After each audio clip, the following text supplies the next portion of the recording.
On either side of the front doors, on the roof, there are two coats of arms. One to this side is the coat of arms of Australia, and the other one is the coat of arms of our head of state.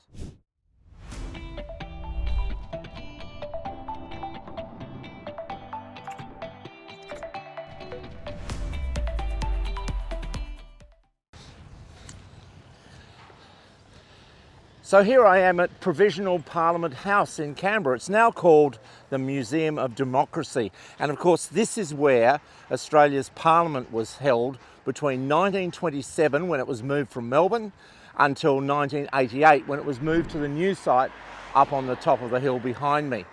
This fabulous building is just full of heritage, full of fascinating stories, and it's one of the great icons of Canberra here in the nation's capital. Of course, where I just walked from is from the site where Gough Whitlam made that famous speech in 1975, where he criticised the Governor-General.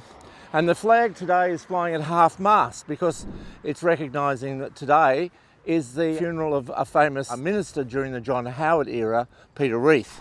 This building was designed by the government architect of the day, and so it wasn't seen as a special building at the time. It was just supposed to be a functional building to house the Parliament from 1927. But it turned out to be an extraordinarily well-designed building in the sense that it was a place where politicians, the media and the public could mix freely, and we had great access to our politicians, and the media had great access to the stories that were going on in the day. A little less access than some of the media would hope for in our new Parliament House, which was opened in 1988. But this building is full of fabulous stories, it's full of fabulous intrigue, and it's one of the sites that we in Canberra Guided Tours visit on a daily basis during our highlights tour of Canberra each day. So here I am in front of the Provisional Parliament House, and I'd like to just point out a couple of the details on this building that I particularly love.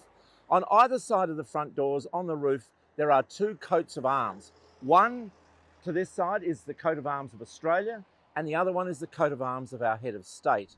The Australian coat of arms, of course, is familiar to us all. It has the emu and the kangaroo, it has the 6 shields of the 6 states, and surrounding that we have the wattle, the golden wattle of Australia, the green and gold behind. And that's Australia's coat of arms. The other coat of arms is the coat of arms of our head of state, and our head of state is King Charles. His coat of arms comes from a coat of arms that was devised in the 11th century by Richard I. Now, Richard I was French, and he had a coat of arms which has the words Dieu et mon droit written on the bottom, which is French for God and my right. So this is the coat of arms of the English King, and of course the English King is our head of state in Australia. So it's the coat of arms of our head of state, which is represented on the front of the building. So these wonderful features are set off by the beautiful white finish on the building, and I think a great feature of Old Parliament House. I hope you've enjoyed this clip, and look, Canberra Guided Tours runs fantastic trips all around the Canberra district. If you've liked what you've seen, we do stories about people, we do stories about places, we do stories about fascinating buildings. So please come to Canberra. When you're here, check out Canberra Guided Tours, and we'd love to see you along on one of our trips one day. Thank you.